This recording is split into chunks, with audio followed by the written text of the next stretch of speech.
ایک کچی شاخ تھی، اس کو انہوں نے کہا کہ ہم پکی کرا رہے ہیں، اور پکی شاخ جب کرائی تو اس کو اوپر کر دیا۔ گزشتہ 7 سال سے یہاں پانی نہیں ہے، اور اس لیے اوپر کیا گیا کہ آج تاکہ زمینیں خرید سکیں۔ اور بے شرمی کی بات دیکھیں کہ ان کی زمینیں سستے داموں خریدی جا رہی ہیں۔ 6 سے 8 لاکھ روپے ایکڑ کی زمین 50,000 سے 1.5 لاکھ روپے کے اندر خریدی جا رہی ہے۔ حرام کے پیسہ بھی ہمارا، جس پیسے سے زمین خرید رہے ہیں وہ ابا جان نے نہیں دیا تھا، نہ ان کے دادا جان نے دیا تھا، وہ آپ کی دوائی کا پیسہ ہے، آپ کی کتاب کا پیسہ ہے، آپ کی روڈ کا پیسہ ہے، آپ کے رستے کا پیسہ ہے، آپ کی صحت کا پیسہ ہے، آپ کی روٹی کا پیسہ ہے، آپ کی گندم کا پیسہ، یہ سب چرا کے آپ کی زمینیں خرید رہے ہیں۔ میں کہنا چاہتا ہوں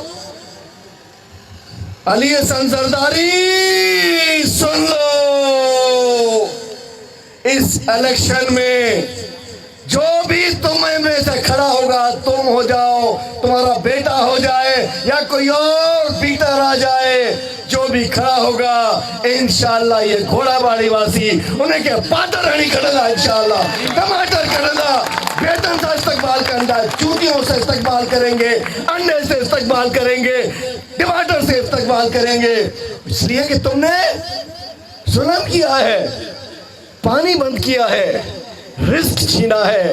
پانی بند کرنے کا مطلب ہے کہ 2 وقت کی روٹی چھین لی ہے۔ جس کی روزگار نہیں ہوگا اس کے بچے کیا کھائیں گے؟ 10,000 ایکڑ میں ہزاروں ان کے بچے ہوں گے، مائیں ہوں گی، بزرگ ہوں گے، ان کی روٹی چھین لی اپنی شاہوکاری کے لیے۔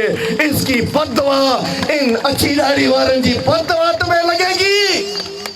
اور میں کہنا چاہتا ہوں جو حشر یزید کا ہوا وہی حشر تمہارا ہوگا، تمہارے بڑوں کا ہوگا۔